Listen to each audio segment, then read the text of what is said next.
everyone, and welcome to today's College Essay Pro Chat. I am Susan Napo. I am CEO of Wow Writing Workshop, and I am thrilled to be here with you discussing actually two topics today. We have two different topics because some of you got information about one topic and some got information about another. I will check into what happened there. But we're going to talk about AI because that is what was on the website. So some of you asked about that, and some of you, and also some of you received information that our topic today was, I got nothing to write. What should I do? Actually, these things are related because when students think they have nothing to say, they will do almost anything to come up with a topic, including asking ChatGPT. So let's talk about it. I'm going to answer your questions as I have them. As you know, if I don't answer your question, you are absolutely welcome to send me an email. That's susan@wowwritingworkshop.com.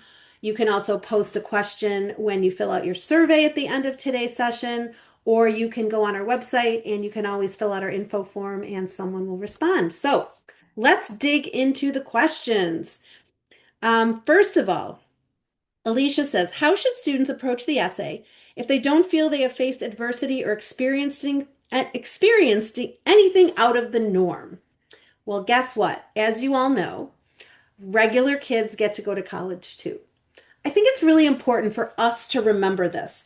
All of the noise, all of the chaos, all of the anxiety around college essays rises up, rises up, rises up. And no matter how grounded we are as counselors or independent consultants, we can get wrapped up in that crazy too.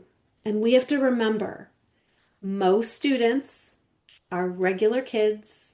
Most students are going to go to regular colleges and they're going to be amazing. So, this idea that they have to be extraordinary, that they have to have faced adversity or experiencing anything out of the norm, they don't have to have had unusual experiences in order to be qualified to go to college. Those of you who have been through our college essay experience program, remember step one, understand the prompt. Those of you who haven't done the training yet, I encourage you. We have some fall sessions set up and we're considering a summer session. So if anyone's interested in that, you can let me know that in the chat or send me a message. Understand the prompt. What are they asking? So let's start with the Common App. The prompt, the big picture prompt, not the 6 options or the 7 with essay of your choice, is tell us something about you beyond grade scores, whatever, right? Tell us who you are beyond what you've accomplished. Students are used to accomplishments, which is why they start thinking about adversity, unusual experiences. Regular kids who go to school and have regular after school jobs and regular summers get to have amazing college experiences just like everyone else. So it's important for us to remember that the question is never, how are you unique? How are you out of the ordinary? Blow my mind with your topic. That's not the prompt. The prompt is, tell us about who you are beyond what you've accomplished. Once students understand that, once you actually lower the stakes, they do better. They accomplish more with their essays, which is remarkable. I've seen it now for 15 years. It always works. Lower the stakes, better results. It doesn't mean they're going to get into Yale. It just means that they're going to write an essay that's effective. They're going to find a topic that works. And you need to remember, we all need to remember, that all they're looking for is an illustration of positive characteristics. They're not looking for something they've never heard before. Think of all the essays people have read. There's probably nothing that they haven't heard before, very few things. I'm going to come back to AI in a minute. I'm going to answer a couple more of these I have nothing to write questions. Let's see. Rachel says, how to assist a student who just can't figure out what to write about, even after doing tons of brainstorming activities. I'm going to say it again, lower the stakes. People ask us all the time. People go through our training, say, I know what I want to learn in this training. I want to learn some great brainstorming strategies. And we teach them, and I will teach you now without all the background, that the best thing you can do in a brainstorm is say, tell me more about that. Or tell me about a time when that was true. So say a student wants to show that they're a great problem solver. Tell me about a time when you solved a problem. It doesn't have to be world hunger. It doesn't have to be they ended war. Tell me about a time when you solved a problem. You think you're a really good problem solver. Good, let's show them. And that could fit a lot of different prompts, right? It could be a time you challenged an idea. It could be something about your background. But what we're looking for is a balance between the prompt, one of those six, at least one positive characteristic, and an anchor story that can help the students stay in place and not get too wild, not trying to accomplish too much in the essay. And that's it. And in fact, when we have too many brainstorming activities, students start to believe that our job here with them or us separately is to mine for gold, is to find the magic topic. And that's not what this is about. It's about reflection. It's about helping a student make editorial decisions, choose what they want to write about, and understand why they want to write it. So I'm going to show you something. I want to share my screen for a moment because I want to show you, for those of you who are familiar with it, you've seen this 100 times. For those of you who are not as familiar, this is our 10 steps, and I'm going to show you how you can get a copy if you don't already have it. So here we go. We're going to share screen. And here we go. The WOW method, 10 steps. Most folks, most people I have met over the last 15 years, this hasn't changed, start here in step two.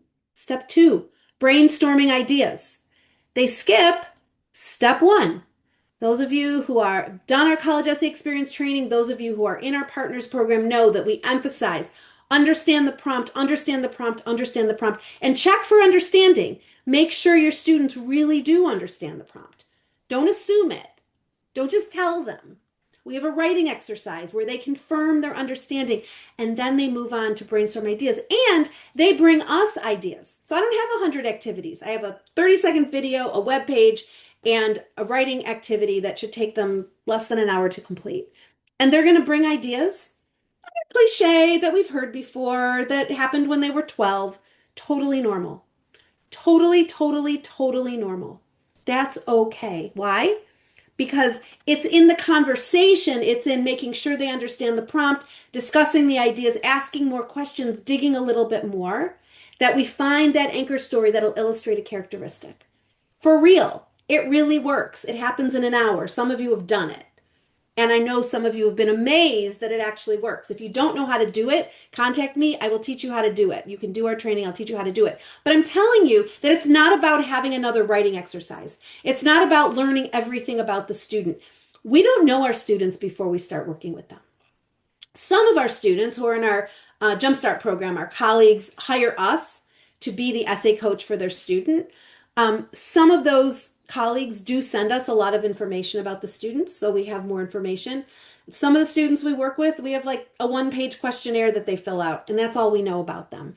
And it doesn't matter, because if we work as coaches and guide them to understand the prompt, brainstorm ideas, have a brainstorm conversation, and then step three, focus on themes so they know what they're going to write about and why. By the time they get down here to draft one in step five, they know what they're writing about, why. They know how it answers the question, how it really reflects their answer to this prompt. Most people, most school counselors, most IECs, most tutors, most students, most moms and dads start at step two and skip to step five. And then they jump all the way down here to step eight. I am not saying that this is to shame anyone. I am saying this is my observation. I'm an educator. I think like a teacher. I want to make sure that students can do the thing that they're supposed to be doing. And so we confirm understanding every step of the way. And when it's time to review content, we just look at content. I'm saying this, and I really appreciate Rachel's question, because the original question was how to assist students who can't figure out what to write about even after doing tons of brainstorming. And I say, don't do tons of brainstorming, because it reinforces the idea that there's some perfect topic out there, and that's what shuts students down. If you don't already have this graphic, I'm going to put the link in the chat so that you can get your copy. I've been sending it out over the last few weeks because I think it's really important. I actually was at the IECA conference with independent consultants, and I had this as a handout, and I was asking folks to tell me, describe your process. And I kept showing them, look, you're starting here at step two and you're skipping to step five. You're starting at step two, you're skipping to step five. over and over and over. Highly experienced people, people who are brand new. It's natural. We think if I pick a topic, the student can just write. And we need to make sure they understand the prompt, confirm what they're writing about and why. That's going to take me into AI for just a moment. AI can't do that. I haven't found the tool. I've been making a list of all the AI college essay platforms. I am testing them out. And guess what I keep finding? No matter what, I'm whether from the biggest company or the smallest startup, here's what they all do. They start with step 2, and then they have the student write an essay, and then they skip to step 8.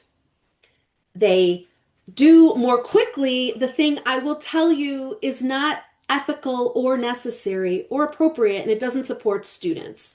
They say, give me tons and tons of information about you, and I will tell you what to write. I'm telling you, as human beings, I don't want you to do that. I want you to teach the student how to choose a topic. My bias is as an educator. I think like a teacher. I want to make sure students can do something, not just get a product at the end. So the AI tools I have seen and from companies I respect, okay? So it's not like I'm saying these are my competitors, you shouldn't work with them. I have a team of coaches. I do training for you.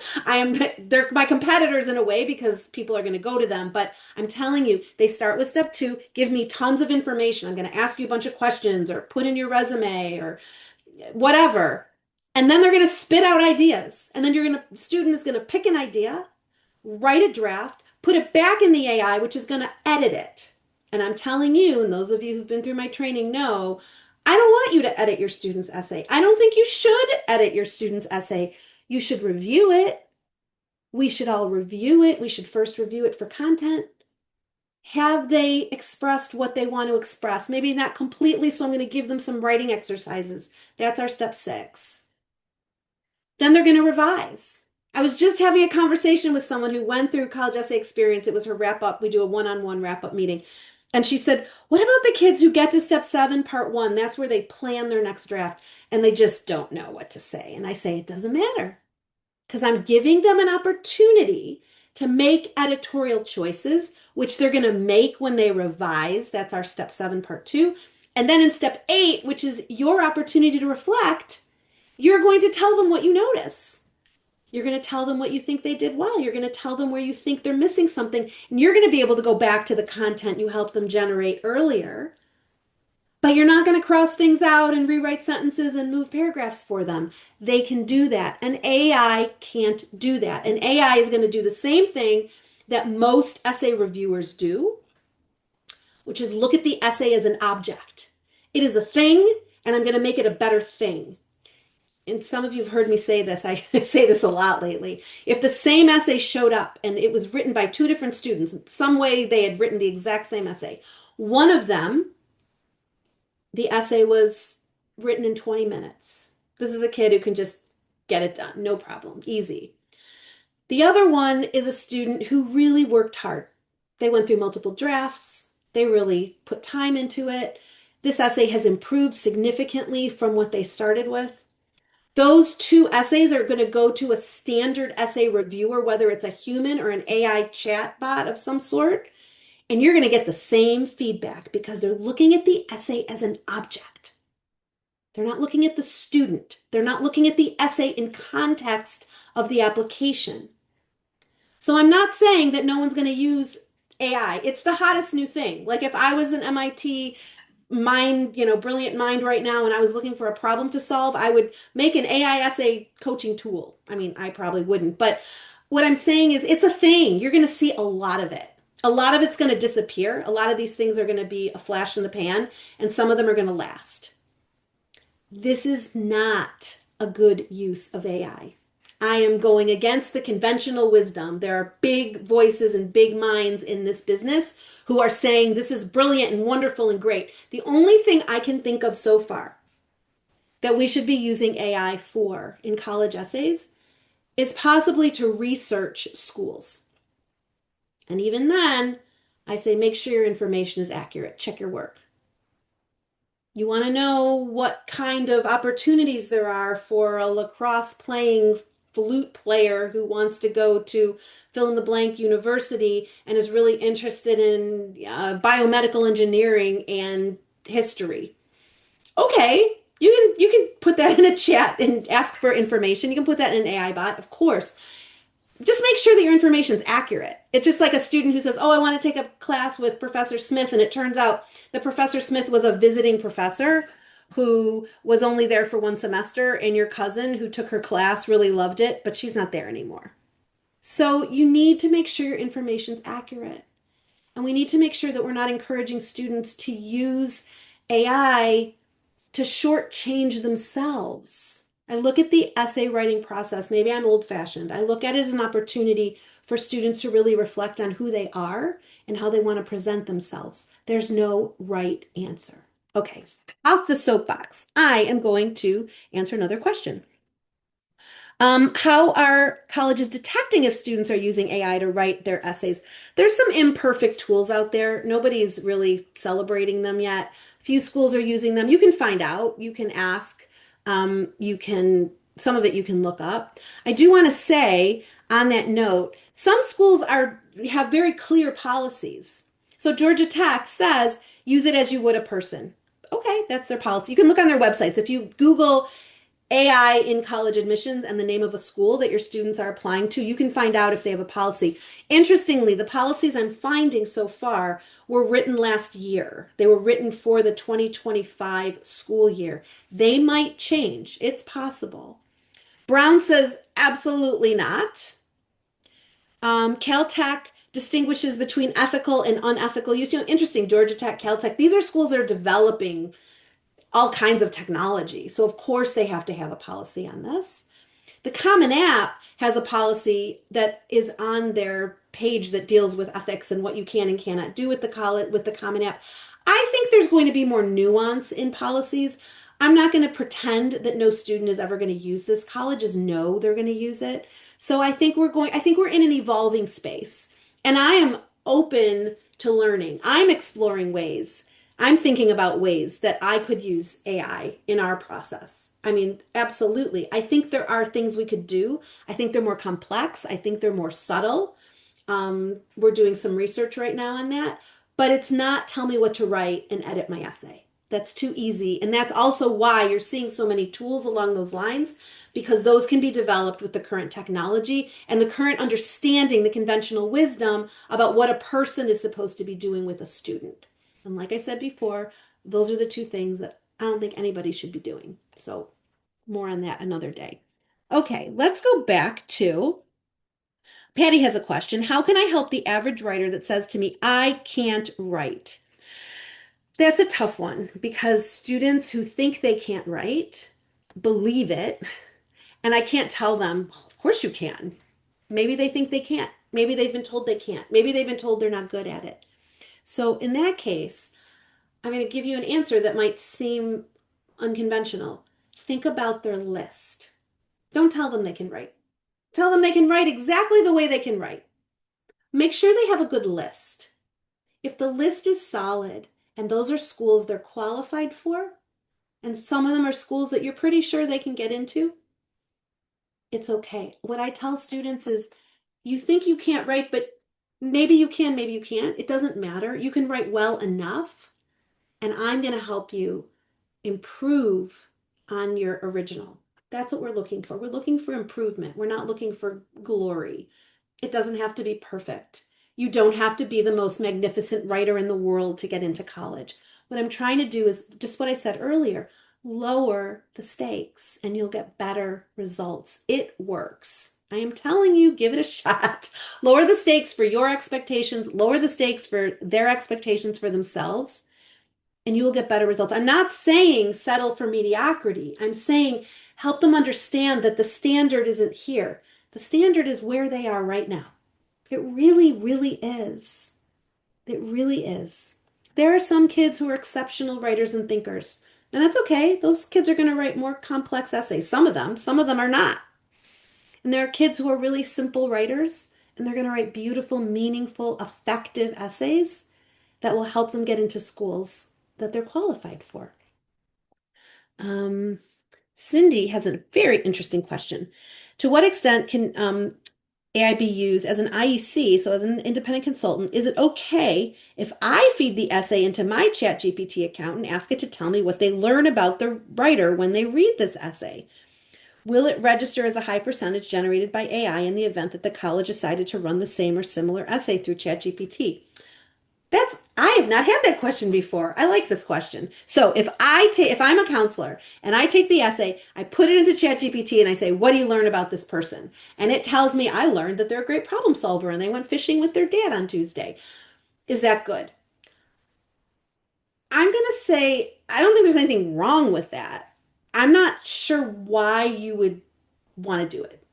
I'm gonna be really honest. You might want to show it to a person and say, "What do you learn about this student?" Actually, what I do is I will tell students, take your theme for your essay. Here's what I wrote about and why, and take the prompt, because you're forgetting the prompt. Does it answer the question? And I will say, if you're going to show this to anyone, your English teacher, your mother, your sister, your best friend, ask them, have I answered the prompt? And have I conveyed what I meant to convey? That's it. That's all you need to know. So I guess you could use a chatbot to do that, but I'm not sure. What if it says no?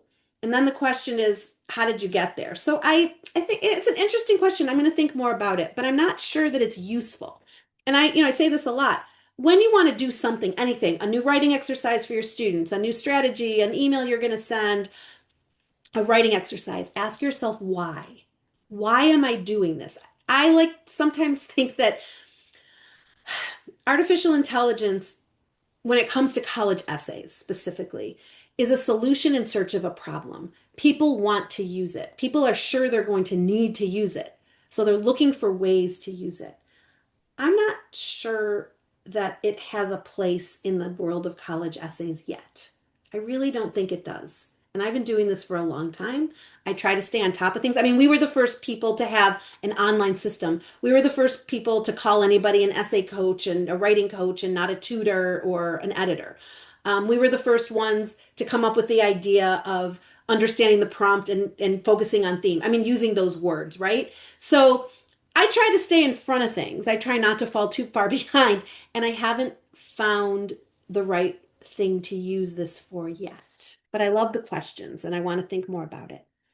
Um, Anne says, once students do start writing, how to encourage uniqueness?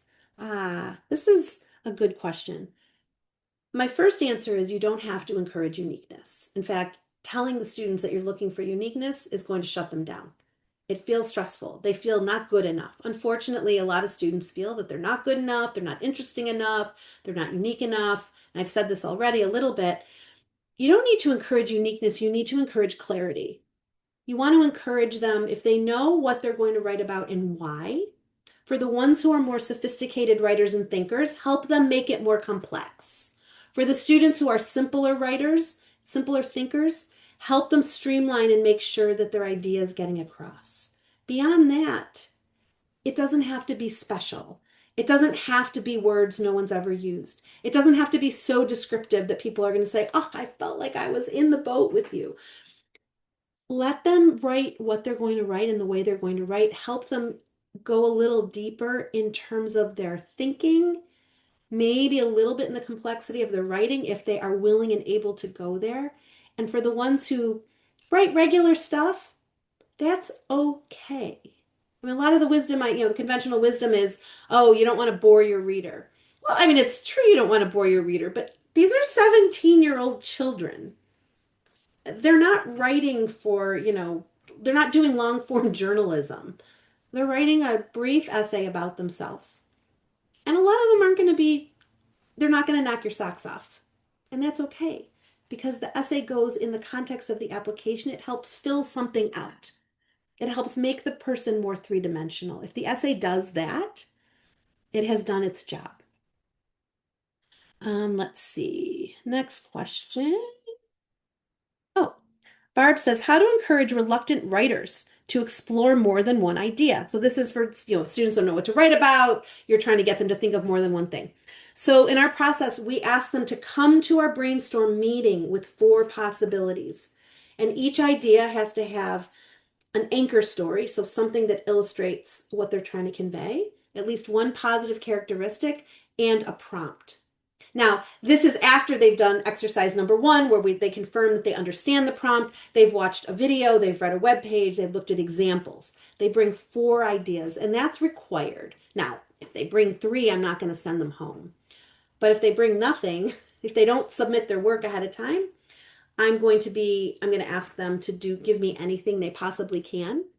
And if they say, but this is what I want to write about it, I'm going to say, great, we're doing an exercise. I'm teaching you how to think about essays in general. You get to pick the topic you want. I'm not going to tell you absolutely you can't. However, I want you to practice thinking beyond what you think you know. And that'll usually get them to generate at least a few ideas. And for some of them, they know exactly what they want to write about, and that's okay. If they can balance the topic, the characteristic, and the prompt, they're good to go. And then they're ready to write. Let's see. Um, Becky says, what if brainstorming doesn't reveal an idea that the student is excited about? Student doesn't have to be excited. Student has to feel positive. I mean, I don't want them to feel bad about it.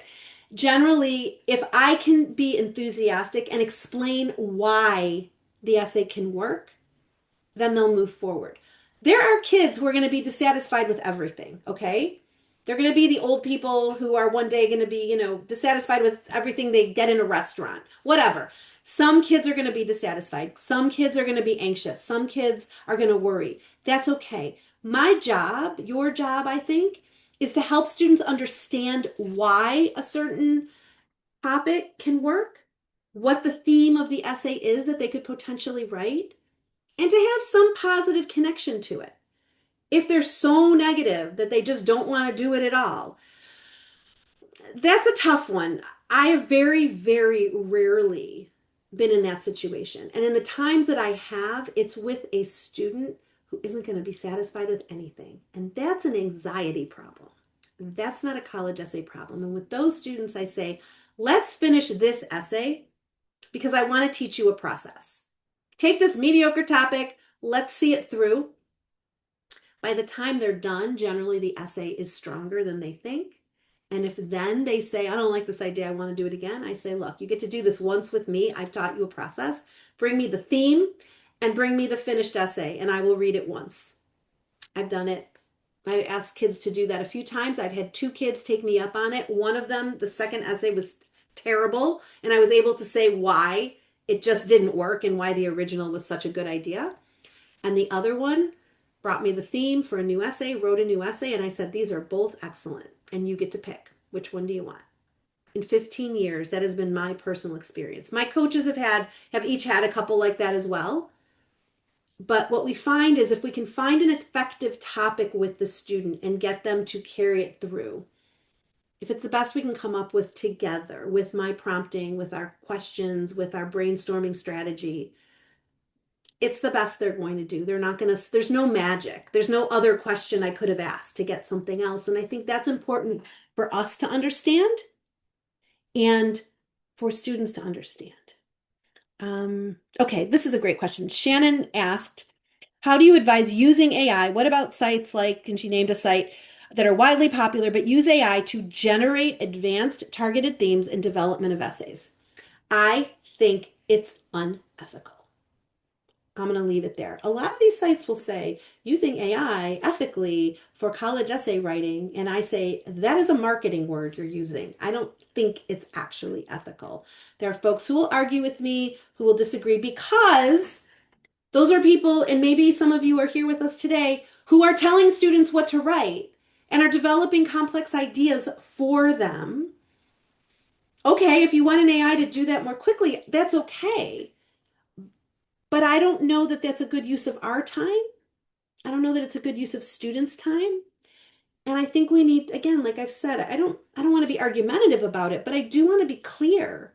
Think about, what is your role? What is your role? What is our role? I think our role is to teach students how to write college essays, not to deliver college essays. Those are 2 very different goals. I want to teach them how to do it. I want them to finish the Common App and be able to write their UCPIQs or write their supplemental essays or write a scholarship essay and really own their work. This isn't a scavenger hunt for the best topic and the best sentence. This is an educational task. And I feel like that's that's the soapbox I'm going to be standing on for the next year. And those who want to go with me, I invite you into the conversation. It's going to be challenging. Technology is cool. I like playing. I've been playing with chatbots. I haven't been thrilled with what I found. I mean, I am a professional writer, but I'm still like, I'm playing around. I'm curious. I want to understand them. And I think that we all can learn together. I'm going to put my link to the free download that I shared with you here in the chat. I encourage additional questions. I really want to continue the conversation, so shoot me an email if you want. Um, Ask me another question anytime. I look forward to the conversation. Thanks, everyone. Have a great day.